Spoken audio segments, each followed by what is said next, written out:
Bom dia aí, pessoal do sétimo ano.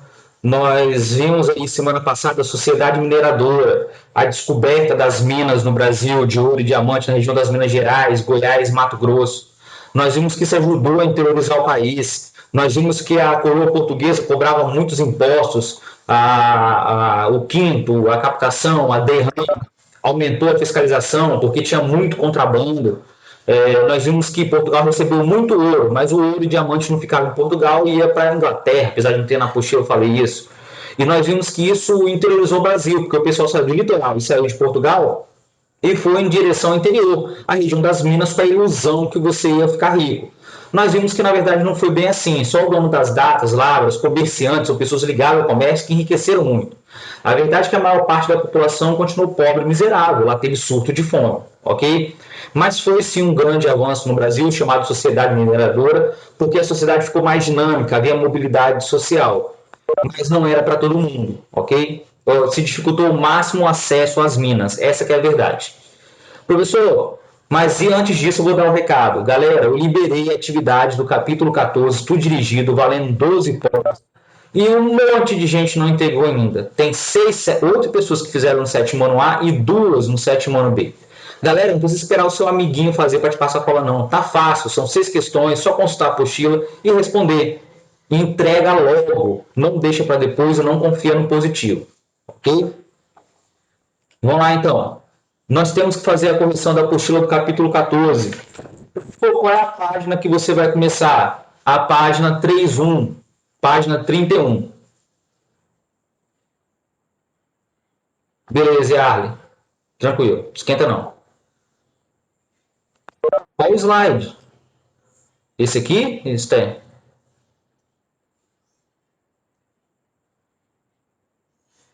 Esther, qual é o slide? Não, pediram para voltar o slide. Qual é, Esther? Tá bom, Letícia. É esse aqui?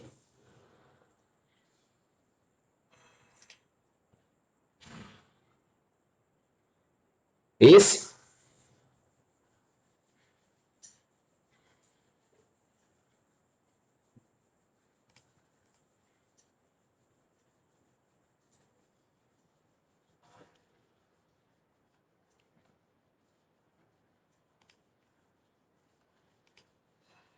Foi?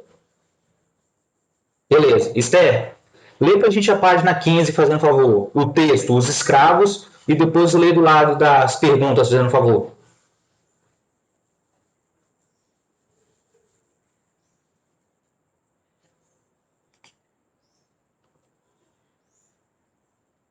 Página 31, Esther. Obrigado. Bom dia, professor. Bom dia. Os escravos tinham que trabalhar curvados de frente para seu capataz, de forma a penetrar o cascalho nos alguidares e atirar para fora o referido cascalho enquanto apanhavam diamantes. Tinham que trocar de lugares frequentemente, uns com os outros, a fim de impedir o encontro de diamantes que pudessem ter escondido num monte de pedra ou na terra. Os documentos apresentam rigorosa fiscalização da extração de diamantes e o duro trabalho a que estavam expostos os escravizados na região das Minas Gerais. Diante dessa realidade, responda: qual a causa da rigorosa fiscalização? Vamos lá. Essa imagem aí que vocês estão vendo é os escravos trabalhando aí no leito de um rio, no rio passando que foi represado, para você separar ali os diamantes. Havia um medo muito grande do contrabando. Ah, professor, mas se o capataz estava viajando e entrasse no esquema? Beleza. Ah, professor, mas tinha membros comerciantes próprios, dono de lá, Minas e Dados, que estimulavam o contrabando? Beleza. Tinha gente da igreja católica que não podia fazer exploração em Minas que entrava no meio? Beleza. Mas vamos pensar o seguinte: a coroa portuguesa tinha a missão de coibir o contrabando. Ela tinha que dificultar ao máximo. E lógico, um bom senhor de data ou lavra, procurando ouro, diamante, ia investir em capatazes, que eram homens livres, para poder vigiar os escravos. Inclusive, eles, se não me engano, os escravos eram vigiados 2 vezes ao dia. Eles ficavam mergulhados na água 10, 12, 14 horas, expectativa de vida baixa. faltava alimentação boa na região das Minas porque o pessoal não plantava e colhia. Então, para pensar. A coroa portuguesa não queria saber das dificuldades, ela queria saber dos impostos. A coroa portuguesa não explorava. Ela ficava com um lote, dava 2 lotes por cara, as datas, e o restante era dividido e leiloado, era sorteado para quem possuía no mínimo os escravos. O professor não para pensar. Qual é a causa da rigorosa fiscalização que vocês estão vendo?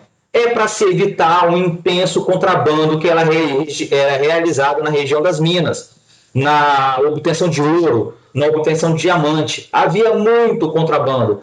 Os brasileiros tentavam ali, até portugueses estavam aqui, tirar o máximo de lucro, pagando menos impostos. Qual era a saída? Fazer contrabando. É daí que vem o santo do Paulo, né, que nós já vimos, ok? Número 2, Esther.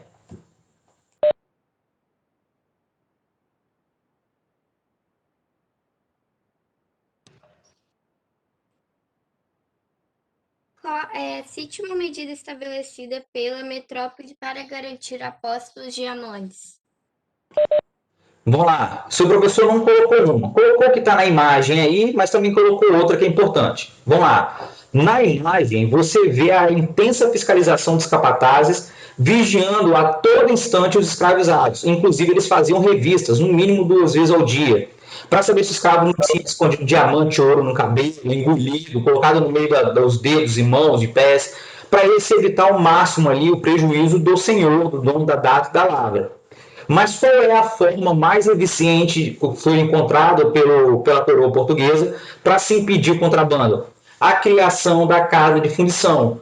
Com a criação da casa de fundição, se proibiu a circulação de ouro em pó, só podia ser feito ouro em barra. O ouro em barra não é aquele ouro que você vê na Casa da Moeda dos Estados Unidos, não é aquele ouro que você encontra nos filmes e séries. Na verdade, o ouro era feito em lingotes, tipo a régua que você tem em casa. Era feito em lingotes com a espessura ali de 2, 3 centímetros, e quando derretia o ouro, já tirava o quinto, 20%, que era do governo português.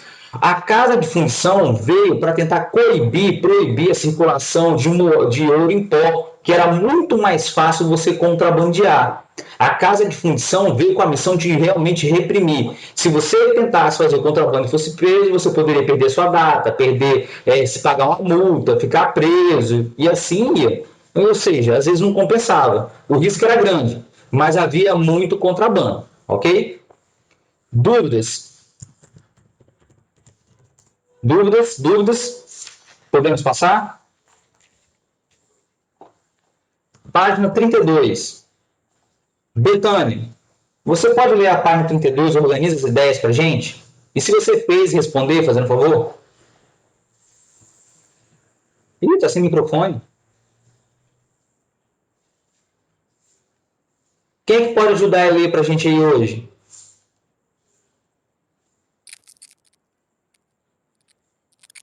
Você tá com problema, Betânia, no microfone? Se tiver, não tem problema não. Tá sem som. Tá sem som, tá com problema. Esther, ajuda a gente então. Você pode ler pra gente? Organiza as ideias.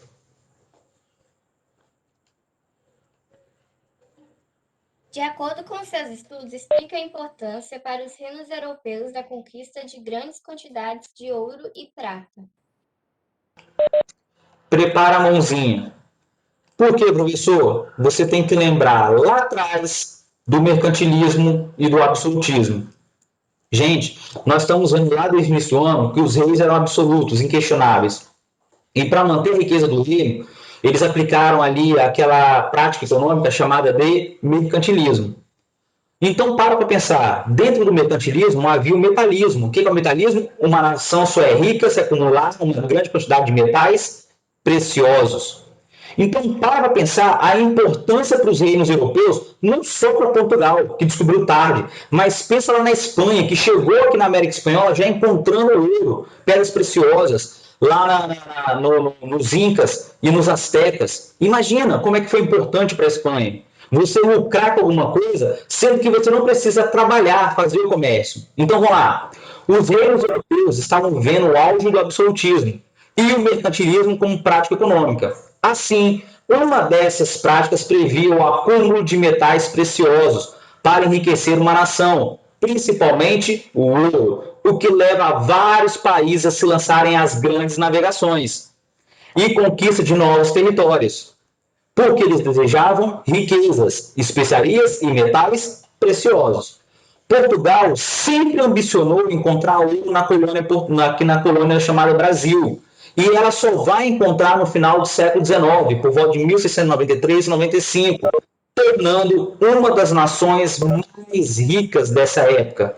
Se ela tem riqueza, ela tinha poder. Então, para pensar, Portugal, quando descobre ouro aqui, galera, o ouro no Brasil só vai durar em quantidade mais ou menos 100 anos, até menos que 100 anos. Só que o Brasil vai descobrir muito, muito ouro e diamante. O pessoal vai explorar aqui muito ouro e diamante. E isso vai ser revertido para Portugal. Portugal, aplicando aquela ideia do mecanismo, vai se tornar uma das nações mais ricas e poderosas do mundo. Apesar de que, eu já falei, que na verdade o ouro não ia para Portugal. Portugal comprava produtos da Inglaterra e a maior parte do ouro brasileiro foi para pagar dívida de comércio com a Inglaterra, os diamantes brasileiros também. Professor, não para pensar. Portugal achou uma riqueza que eles não precisavam trabalhar, era só extrair. Galera, o pau-brasil tinha que trabalhar. A cana-de-açúcar teve que colonizar o Brasil, a criação de gado teve que colonizar o Brasil. Agora eles encontraram um produto que não exigia trabalho. Era só você explorar, mandar para Portugal e enriquecer. Na filosofia daquela época, se você trabalha e suja a mão, isso era considerado indigno. O trabalho escravo é o trabalho braçal. Até hoje o brasileiro acha isso. Olha só, passado e presente. Até hoje o brasileiro acha isso, que o trabalho braçal é indigno, bom ser dono, mandar nas pessoas, abrir um comércio. Isso vem desde a época do Brasil colônia. Por quê? Quem era nobre, quem era rico comerciante, explorava a mão de obra dos escravos. E quando é descoberta as minas, melhor ainda. Agora Portugal só vai extrair lá do leito dos rios, das lavras e datas, e vai mandar para Portugal. É um lucro fácil, imenso, rápido, sem exigir muito esforço. É o sonho de Portugal. E Portugal, nesse momento, vai virar uma das grandes nações mundiais em termos de riqueza. Por incrível que pareça. Era o sonho de Portugal se realizando. Galera, demorou quase 200 anos para encontrar ouro no Brasil. Não foi fácil. Quando Portugal encontrou em muita quantidade. Só não soube usar para gerar riqueza lá na Europa. Ok? Dúvidas? Professor, eu tenho que botar esses fatores, botar o absolutismo, botar o mercantilismo, botar as grandes navegações e a descoberta de novos territórios? Galera, sim, isso tudo era previsto no mercantilismo. É a matéria do ano todo até agora. Podemos passar? Dúvidas? Dúvidas, dúvidas, dúvidas?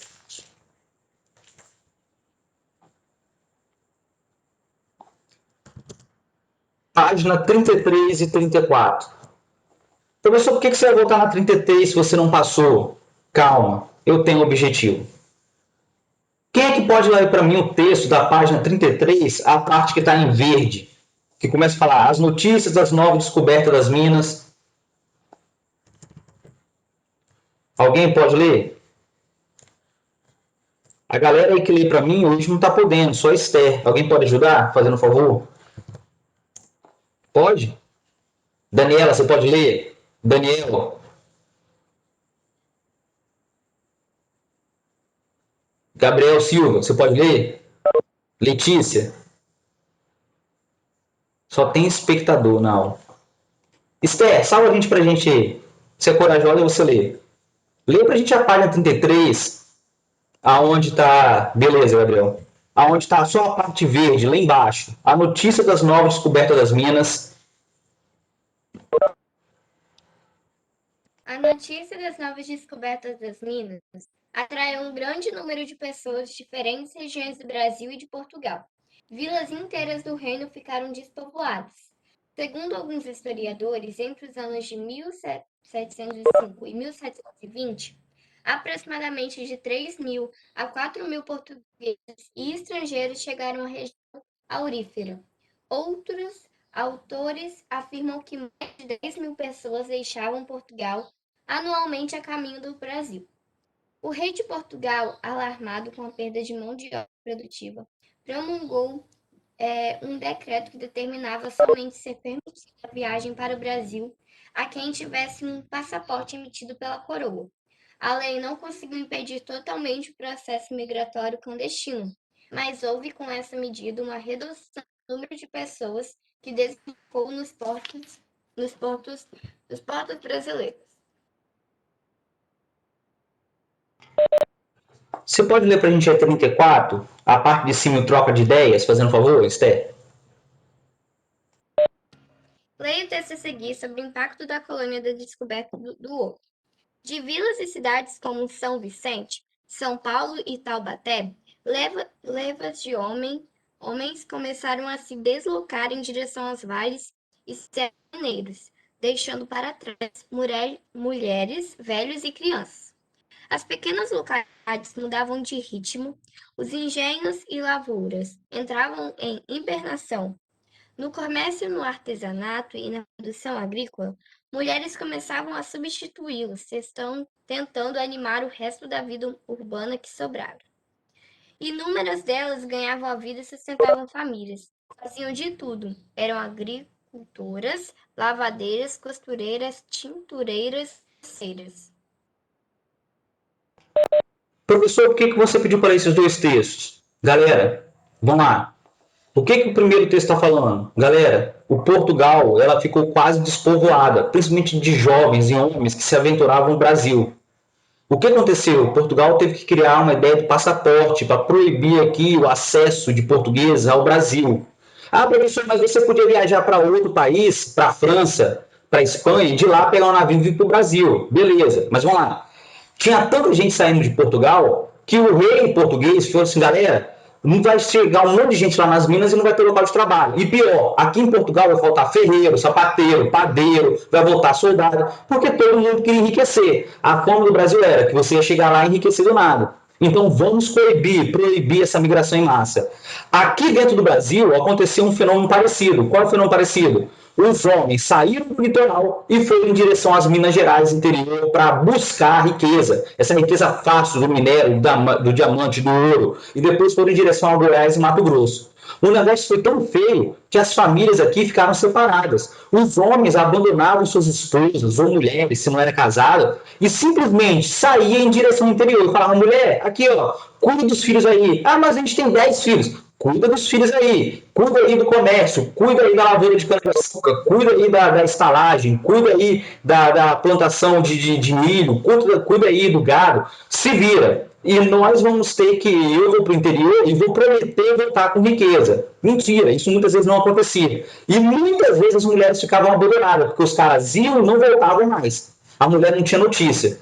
Galera, imagina, você de uma hora para outra ficou com seus filhos, ficou ali sem ter absolutamente nada, numa sociedade que até então, que era a sociedade ali, a sociedade do engenho, a sociedade açucareira, que era extremamente ali hierarquizada e dividida, e a mulher tinha uma posição inferior, ela era considerada aí uma pessoa não importante na sociedade. Imagina que a sociedade se quebrou. Agora a sociedade mineradora é mais dinâmica. Ah, professor, teve gente que foi lá para as minas e ficou rico, chegou sem nada? Pode, às vezes deu uma sorte. A verdade é que a maioria não acontecia. Agora as mulheres ficaram no litoral abandonadas. Elas iam fazer o quê? Morrer de fome? Esperar os homens voltarem, que poderia durar meses, anos, e muitos sequer voltaram das minas? Não, não aconteceu isso. Olha o que está perguntando. A descoberta de ouro na região das minas modificou a condição da mulher na região de São Vicente?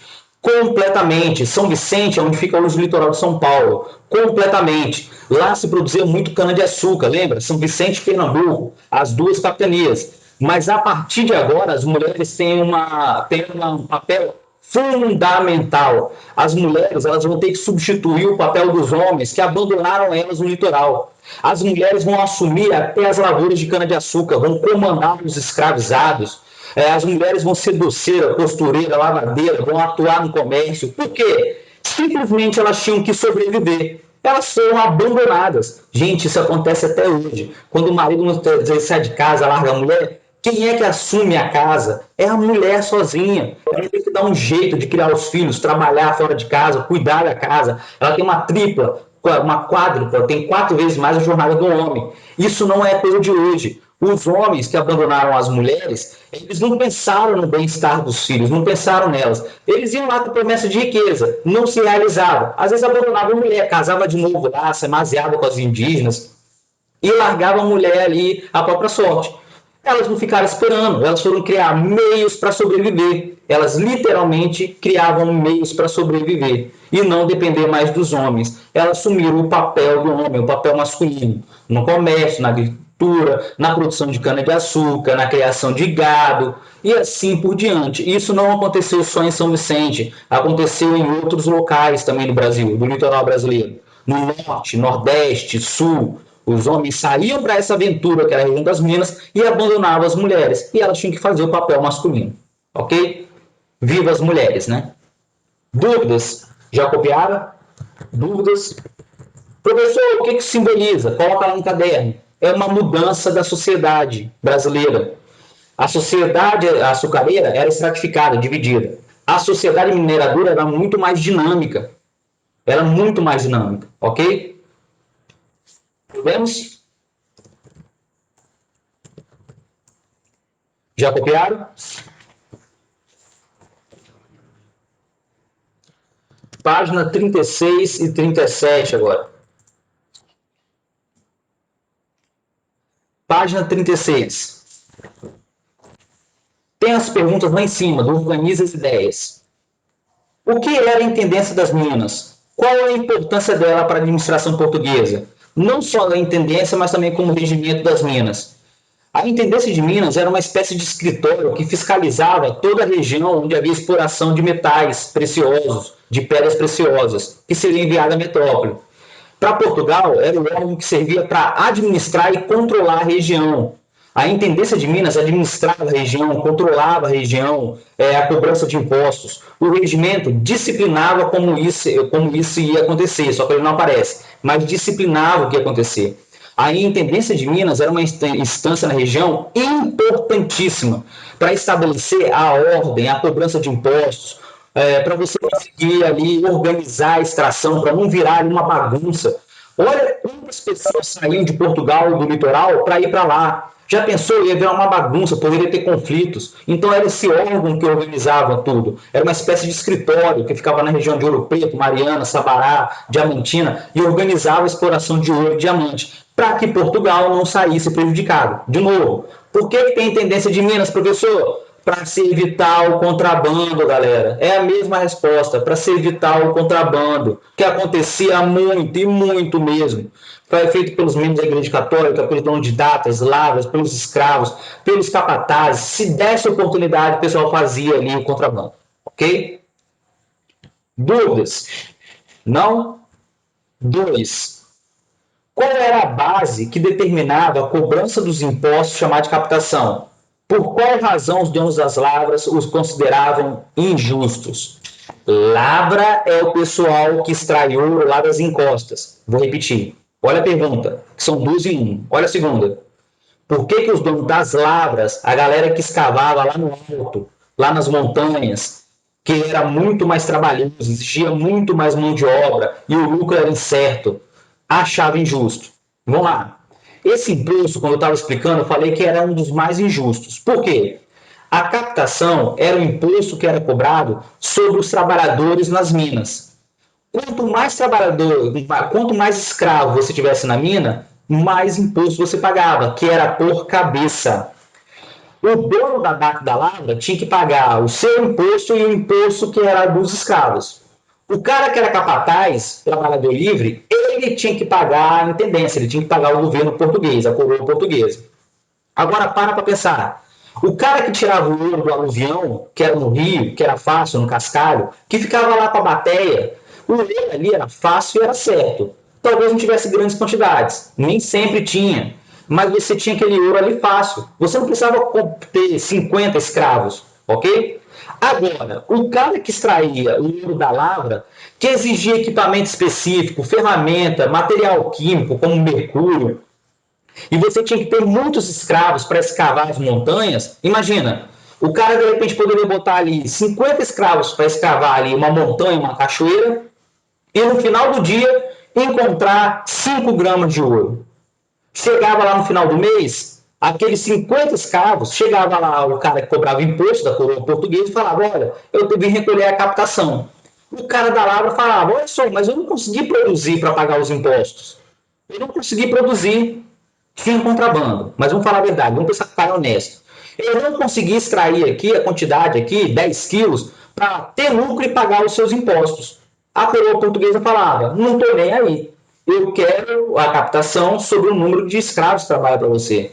Então, muitos donos de lavras, e até mesmo de datas, achavam esse imposto extremamente injusto, porque nem sempre ele encontrava ouro e diamante para cobrir os seus custos, pagar os impostos e ter lucro. Vou repetir, cobrir seus custos para manter os escravos, para conseguir alimento, ferramentas e roupa, pagar os impostos à coroa portuguesa, que eram pesados, e ainda ter lucro. Então teve muito dono de data e lavra que achou que ia ficar super rico e milionário e não conseguiu. Por isso que o pessoal apelava para quê? Contrabando. Eu vou mandar o ouro para fora e o dinheiro vai vir todo para mim, sem pagar os impostos. Era arriscado, mas o pessoal fazia muito. Ok? Dúvidas no número 2. Ficou bem claro o que é captação e por que era injusto? Nem sempre o cara extraía o necessário para pagar o seu lucro, pagar a manutenção dos seus funcionários e benfeitorias que ele precisava, e ainda ter ali para pagar os impostos à coroa portuguesa. Era difícil. 3. Encontrar minérios na coroa brasileira certamente atenderia aos interesses da metrópole portuguesa.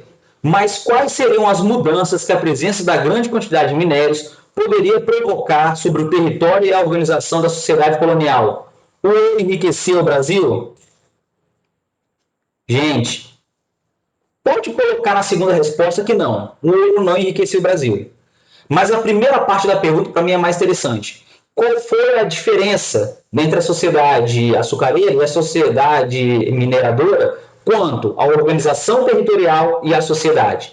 Primeira coisa, vamos lá, organização geográfica, territorial. A mineração contribuiu muito, mas muito mesmo para a interiorização da população, que abandonou o litoral e foi para a região das Minas, região de Ouro Preto, Mariana e Sabará, que é o Sudeste. E depois foi em direção a Mato Grosso e Goiás, atravessando o Tratado de Tordesilhas, formando vilas e cidades, construindo infraestrutura. Então quer dizer que a exploração da mina foi muito importante para a interiorização, para romper o pacto colonial, formar vilas e cidades, que depois esse território ia ser reivindicado pela coroa portuguesa, porque eles já estavam explorando durante um bom tempo. E na sociedade, professor, o que vai acontecer? Na sociedade, a sociedade vai ter uma mobilidade social muito maior. Ela não era rígida que nem a sociedade açucareira, com o senhor de engenho, as famílias, os trabalhadores livres e escravizados. Não, havia uma mobilidade muito maior. Quem enriqueceu no Brasil não foi o Brasil que enriqueceu. Quem enriqueceu durante as minas foram os donos de datas e lavras, foram os comerciantes, aí se inclui os tropeiros, foram os criadores de gado, era a galera que estava ligada ao comércio, muitas vezes alimentação, infraestrutura. A maior parte da população brasileira que foi para a região das Minas sofreu demais. Eu já falei com os senhores, houve surto de fome.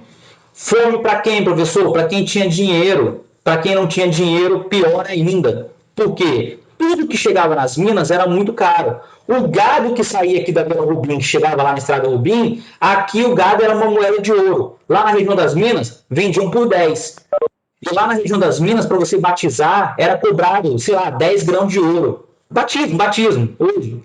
Imagina, cobrar 10 gramas de ouro. Para você confessar, era 1 grama. Tudo era medido por ouro e prata, ouro e diamante. Se você não tivesse, você estava perdido. E mesmo assim, ainda teve surto de fome. Quem enriqueceu? Dono de datas e lavras, comerciantes, criadores de gado. Essa galera que tinha que abastecer as minas. E o restante da população praticamente não mudou. Eles foram para lá, ficaram porque eles não queriam voltar para o litoral, muitas vezes, abandonaram suas famílias, e eles se desiludiram com a riqueza que era fácil e se tornou muito difícil. Eram os faiscadores, ok?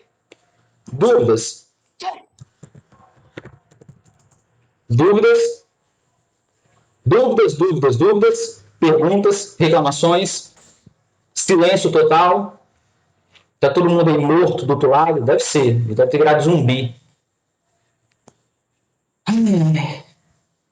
página 36 e 37. Esther, você pode ler para a gente interpretando documentos? A introdução e o texto que começa na 36 e termina na 37? Só você, Betânia, e Yasmin está me respondendo. O resto eu não sei nem está respirando.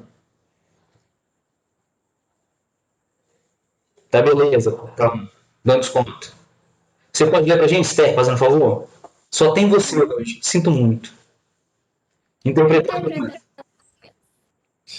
A desconfiança que os padres faziam o contrabando de minérios, além do fato de que as ordens religiosas tinham isenção de imposto, ou seja, poderiam explorar minérios sem pagar os tributos, fez com que a coroa portuguesa tomasse medidas contra ela. A esse respeito, leia o texto a seguir, que narra as medidas tomadas pela coroa portuguesa para manter os religiosos afastados da região das minas. Empregando os poderes de administradores da igreja, criou um regulamento próprio para a nova capitania das Minas Gerais, proibindo os jesuítas, até então, os favoritos para executar as tarefas reais de nela se instalaram. Diante de tanto ouro, achou melhor manter afastados não só os inacionais, mas também outras ordens regulares. Tanto os jesuítas como os carmelistas, franciscanos e beneditinos recebiam do rei franquias de imunidade tributária e fiscal, que costumavam transferir para as ordens terceiras. Escreva sobre as razões pela qual o rei português proibiu que as ordens religiosas se instalassem na região mineradora. Obrigado, Esther.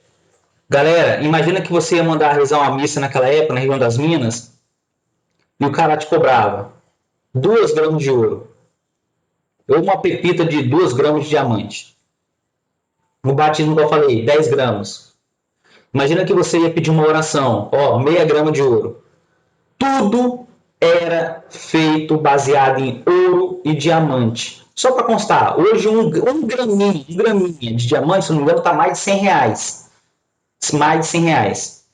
Professor, por que a Igreja Católica fazia isso? A Igreja Católica também queria lucrar. É lógico. Só que a Igreja Católica em Portugal, aqui no Brasil, era mantida pela coroa portuguesa. Era uma espécie de padroado. Depois a gente vai ver isso. E o pessoal da Igreja Católica, os membros da Igreja Católica, tinham isenção. Eles não pagavam impostos.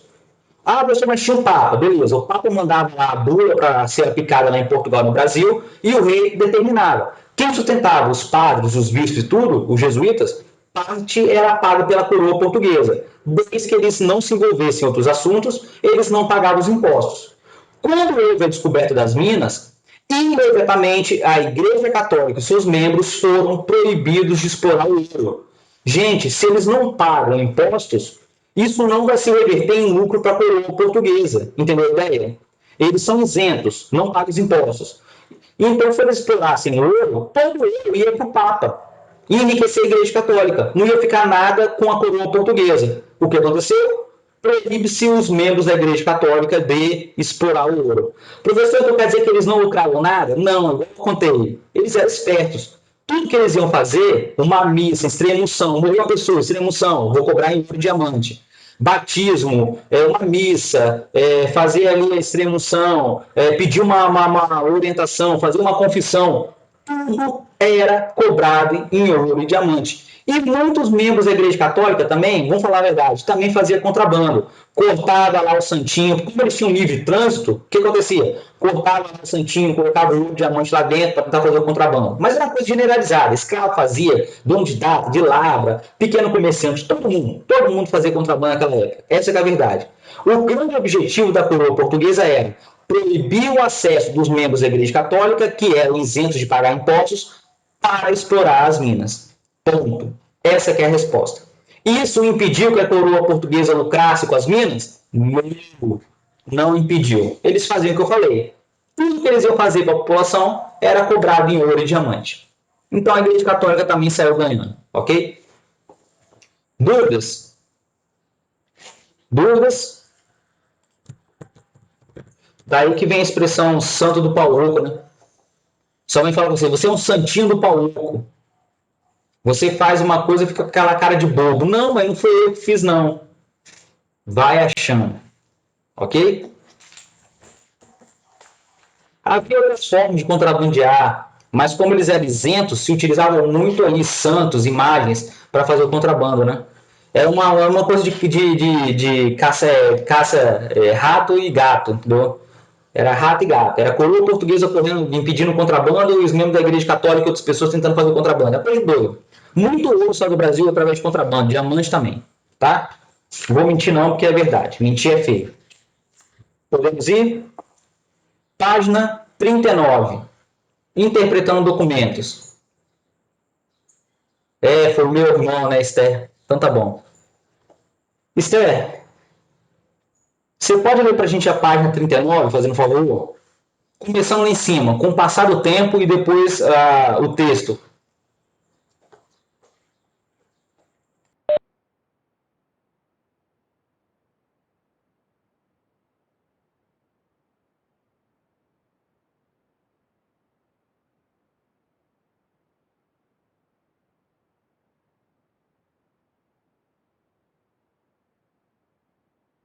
Para as águas geladas nas quais entravam pelas 10 da manhã e saíam por volta das 3.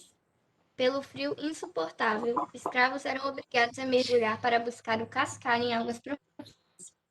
Eles submergiam, levando uma haste com um anel de ferro e um saco na ponta no qual recolhiam areia. O conteúdo era colocado em canoas e em seguida levado para as margens para ser beneficiado. Além do trabalho nas minas, os escravizados geralmente eram obrigados a executar outras atividades. Por lei, os escravizados tinham os domingos e os dias santos para cultivar suas roças, mas há muitos indícios de que os senhores insistiam que seus escravos trabalhassem como carregadores ou no cultivo de suas propriedades nesses dias.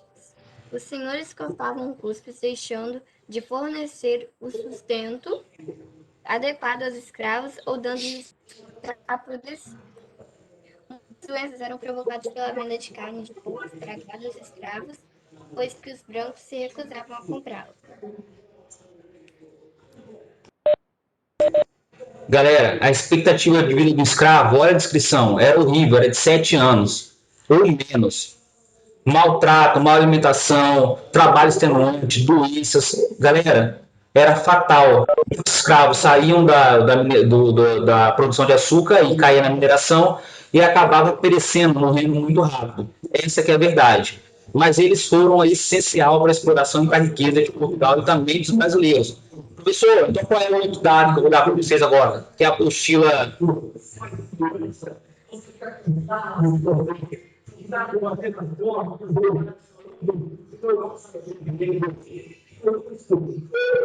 É o segundo, é uma maravilha. Segundo turno, infelizmente. Vamos lá. Professor, cuidado. O tráfico negreiro ganhou muita força durante a época da mineração. Por quê? Porque, como eles eram muito utilizados nas minas, começou a se trazer mais escravos e lá nas minas o preço do escravo subiu. Entendeu a ideia? O preço do escravo subiu. Então, quer dizer que a mão de obra escrava ganhou upgrade nessa época. E como morreu muito cedo, lei da oferta e da procura. Vai muito escravo para as minas, morre muito cedo, e o preço faz o quê? Dispara. No litoral, o preço de um escravo era mais baixo do que na região das minas, ok? Professor, página 39. Esther, lê para a gente lá. Com o passar do tempo, os grupos que não estavam diretamente envolvidos na extração de minérios se estabeleceram nos povoados. Sobre esse assunto, leia o texto a seguir. Lê lá para a gente, fazendo um favor. Os ofícios de carpinteiro, ferreiro, ourives, boticário e estalajadeiro permitiam ganhos expressivos e o setor de serviços era igualmente dinâmico. Ser vigia de canoas, ou seja, controlar diretamente os trabalhos que mineravam, impedindo roubos, era outra atividade prestigiada. Até corretor imobiliário existia nas cidades do ouro, assim como a inventiva agiotagem. A fé também era excelente negócio. Pagavam-se 4 gramas de ouro para comungar e 2 gramas para não comungar. O batismo valia 4 gramas e o casamento 11. havia outras funções, por isso que eu falo que a sociedade mineradora era muito móvel, havia outras profissões que foram sendo criadas lá dentro, diferente do senhor de engenho. Aí vem interpretando documentos. Vamos lá. A mineração contribuiu para a interiorização e aumento do número de vilas na Polônia. Com isso, também houve um aumento de número de trabalhadores livres. Sobre isso, leia o texto a seguir.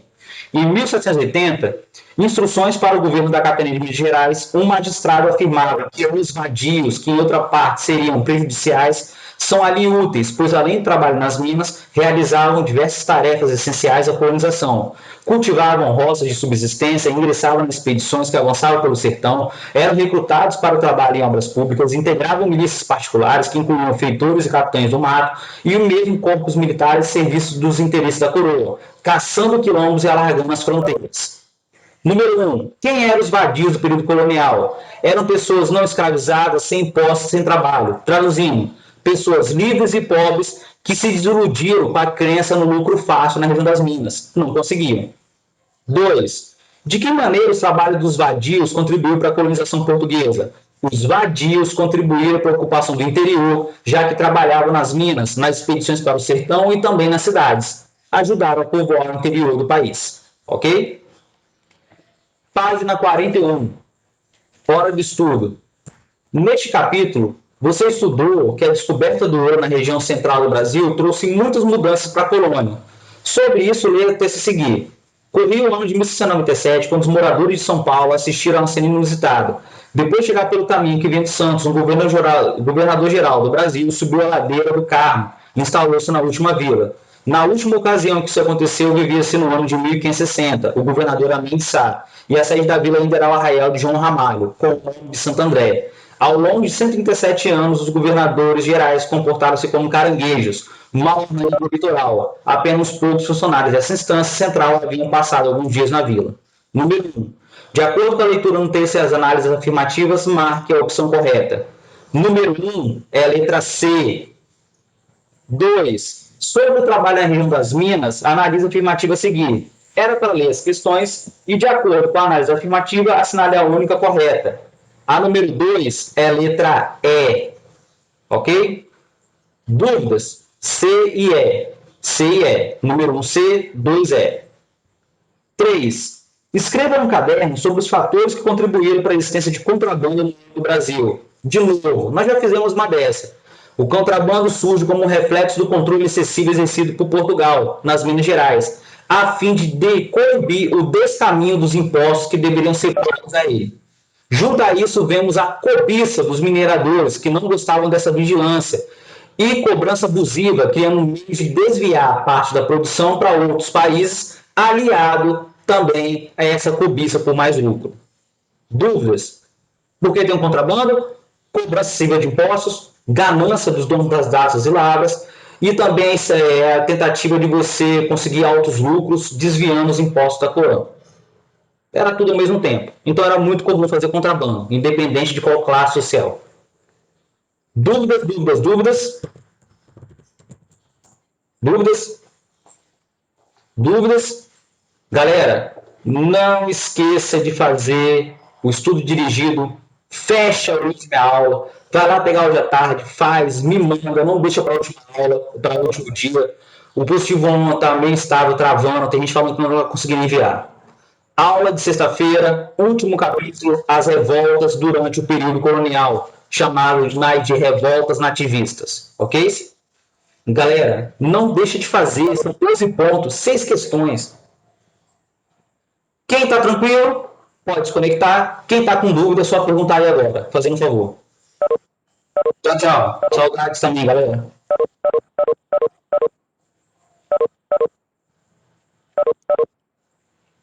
Vai almoçar? Eu vou trabalhar. Tchau, tchau.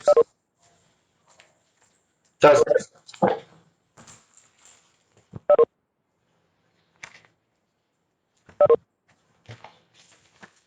Se alguém tiver dúvida, é hora de perguntar agora, hein?